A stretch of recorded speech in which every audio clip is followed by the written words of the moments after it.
Like all of us, we get thrown into situations that we need to figure out how to figure it out and make it work for our students. So I started doing some experimentations with models and languages and using video, so that's what we're going to do.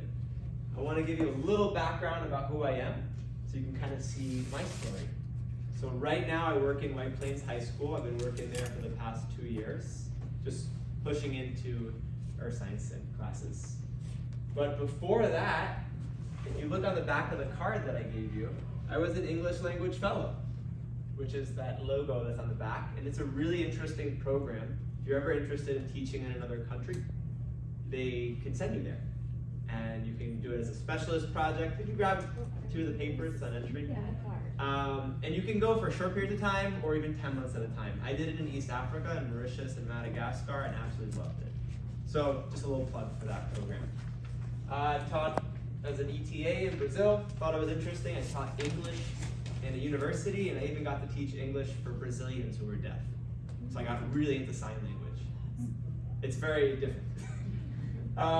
And I even got to teach in Uzbekistan. So like when I wasn't teaching in the DOE or in Westchester or in Connecticut, I was trying to find opportunities abroad. And there's even one teacher from Uzbekistan right here. We met in Tashkent. So I was like so amazed that we found each other.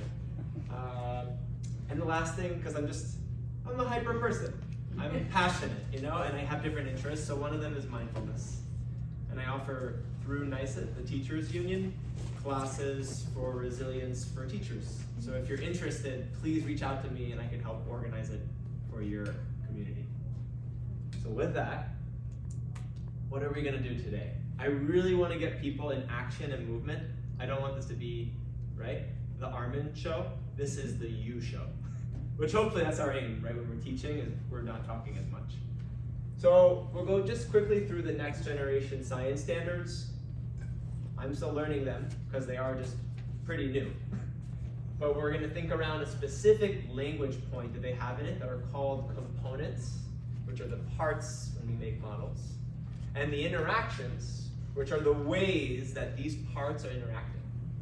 And then, as we have a lot of language, ENL folks in the room, we're going to kind of bring that science concept down to the language concept, which would be nouns and verbs. And how are we intentionally teaching those concepts in support with those nouns and verbs that we think students need.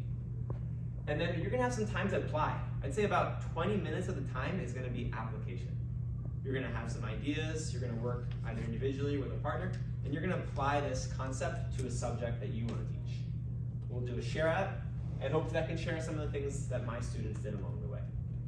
So with that, what do we have? We want to identify the components, which I said before. Welcome, can you just grab a paper on entry? Oh, Laura's got it. You're on a white screen.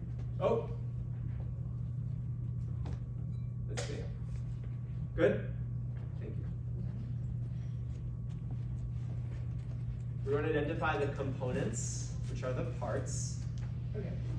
Oh, it went away. It's gonna keep playing like that, so I'll try my best to get it to pause. And interactions in a scientific topic, and we're going to write relevant nouns and verbs in a model. So it may keep going like that. Let's see if I can fix it. I think it stopped. So what are these new science standards? We get trainings from our science director about it, and a lot of the ideas are pretty up there for me. But I want to explain my basic understanding of it. And there's these 3 domains. We basically want our students to be thinking as if they were scientists, kind of taking the scientist role, taking the engineer role. And what do scientists do? They don't have answers. They have a lot of questions, right, that they're trying to get answered. They interpret data. They make models to try to understand things.